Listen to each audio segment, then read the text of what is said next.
Years ago, Kobe Bryant said something about James Harden's style of play and why it can't win titles.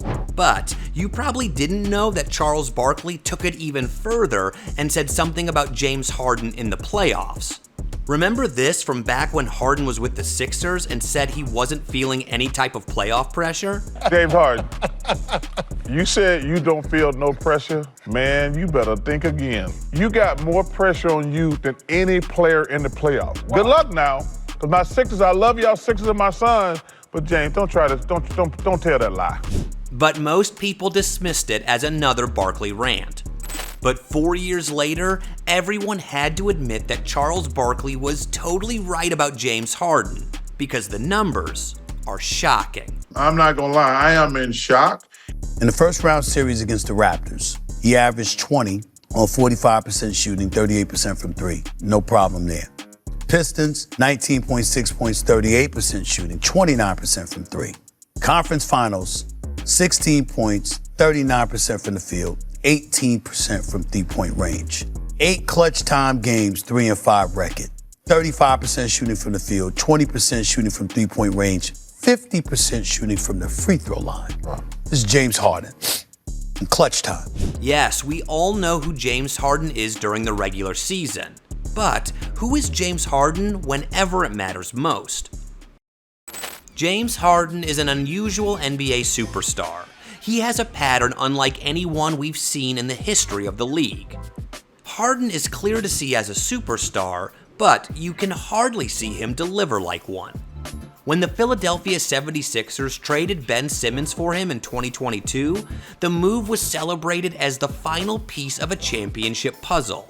Joel Embiid was playing the best basketball of his career, and Harden was seen as one of the league's premier offensive engines. The stars seemed to have aligned for Philly to bring a title back to the city.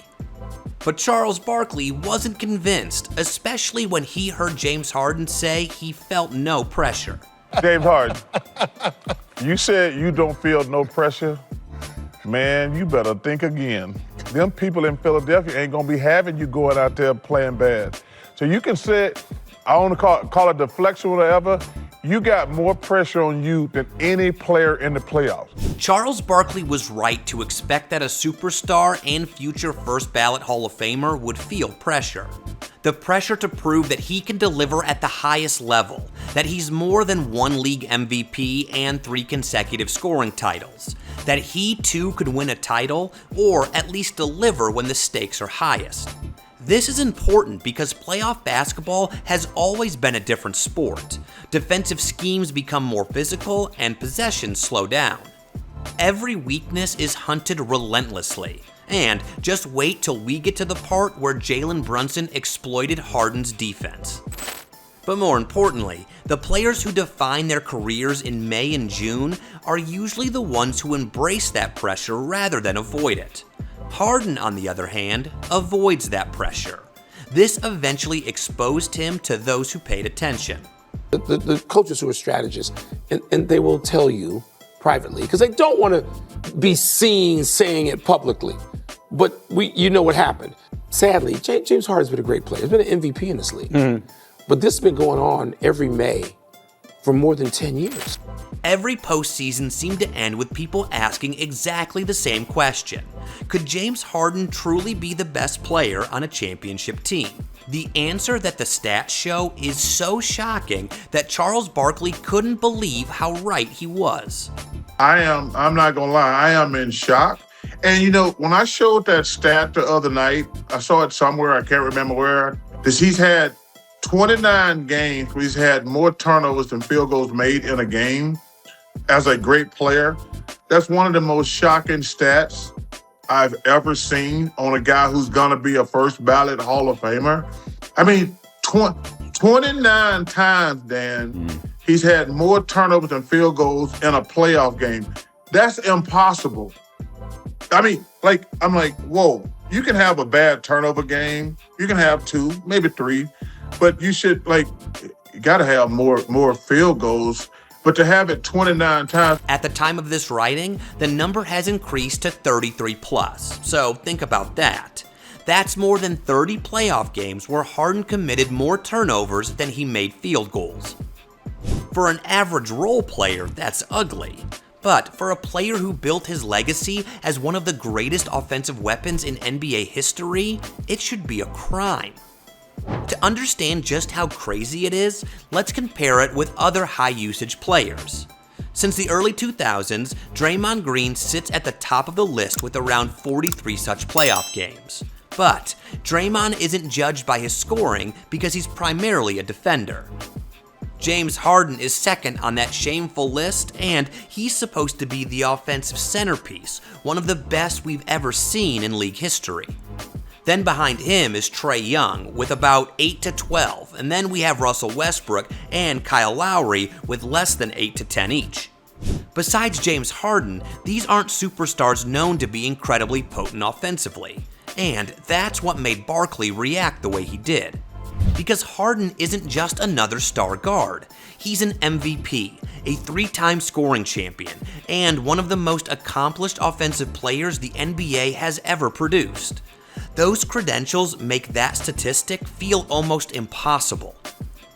But here we are, and to even think that there's more of such statistics showing us James Harden when it matters most. Since his Houston days, when he averaged 28.4 points per game across 85 playoff appearances, Harden's production has steadily declined. He averaged just over 20 points with Brooklyn, fell below that mark in Philadelphia, remained under 20 with the Clippers, and by the looks of it, it's going to get worse with the Cavs. The uniform kept changing, but somehow the postseason production kept telling the same story. If Barkley's criticism had only applied to Philadelphia, it would have faded away like so many hot takes. Players have bad playoff runs all the time. Even all-time greats have series they'd rather forget. But what made Barkley's comments so difficult to dismiss was the consistency. The jersey changed, the teammates changed, but every spring, Harden always goes dry. Following another disappointing postseason, Harden was asked to name the one thing that ultimately decided the series. What's up? What do you feel like this series ultimately came down to? I'll say shot making. But when asked to evaluate his own performance, he said this. I think I did pretty good, you know. Like I don't grade myself off shot making. How can you not grade yourself on something that, by your own admission, was the game decider? And to make it worse, here's what James Harden's pretty good was according to the numbers. Harden, in 4 conference finals games against the Knicks, 12 assists. Didn't he say he was passing the ball? Didn't he say passing the ball? Getting a guy shot? Ain't that what he said? Ain't that what he said? 12 assists in 4 games. How many? 17 turnovers. James Harden, one of the greatest offensive players in NBA history, shot 50% from the free throw line and averaged a grand total of 16 points every time he played in the 2025-26 Eastern Conference Finals. Alright, the offensive performance was bad, but surely he would give more effort on the defensive side, right? And then all of a sudden, Jalen Brunson goes ballistic and literally should be arrested for the assault that he put on James Harden. Just abused him at every single turn, annihilated him. It ain't just Jalen Brunson that should be arrested for assault. It's the rest of the Knicks, because everybody at that point was targeting James Harden because he couldn't stop a cold. It got so bad that they actually started hunting Harden down on defense. They wanted him involved in every possession because he was their own joker in the opponent's hand. NBA legend Shaquille O'Neal summed it up. They're doing this. James is, doing what James usually does, disappearing, and we already showed the plays where they have no effort in. Once upon a time, that would be considered insulting. But after seeing it unfold in Houston, then Brooklyn, then Philly, then LA, and now Cleveland, people are willing to consider it a gospel truth. Chuck was right about Harden, but it's important to understand what he was saying about James Harden precisely. Like Kobe, Charles Barkley is not trying to reduce James Harden's career to playoff disappointments alone, because that would ignore just how extraordinary he has been. James Harden won the 2018 NBA MVP award. captured 3 consecutive scoring titles from 2018 through 2020, and led the league in assists twice. He completely changed the way isolation basketball is played, and by the end of the 2026 postseason, Harden had appeared in roughly 191 playoff games and scored more than 4,000 postseason points. Even Charles Barkley has repeatedly praised Harden's offensive brilliance over the years. But the issue here is, what happens to all that brilliance when there's pressure? Championship pressure. Now, some might say, why should Chuck be asking that question? After all, he never won a championship either. In fact, he reached only one NBA Finals, losing to Michael Jordan's Bulls in 1993.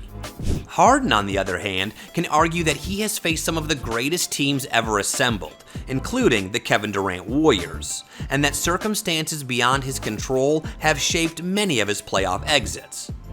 That's a fair point, but Barkley's criticism was never about rings. Once again, the question is, what happens to all that brilliance when there is pressure? Why do the numbers suggest that the biggest moments always brought out Harden's worst basketball? When Barkley came for Harden back in 2022 for saying he felt no playoff pressure, no one knew that 4 years later, Jalen Brunson and the Knicks would carve a win out of it. James Harden's legacy will always be one of the most fascinating in NBA history because 2 completely different stories exist at the same time. One story belongs to the regular season, an MVP, 3 scoring titles, multiple assist crowns, more than 4,000 playoff points, and a first ballot Hall of Famer whose offensive creativity changed the sport forever. The other story begins every April, a career playoff average of just over 22 points per game, declining production across multiple teams, more than 30 playoff games with more turnovers than made field goals. And there's one little thing that determines which story you'll get, and that's pressure. Pressure is what Charles Barkley got right about James Harden before anyone else in the league. However, if you want to see what someone who gets better with pressure looks like, then watch Charles Barkley was totally right about Jalen Brunson next.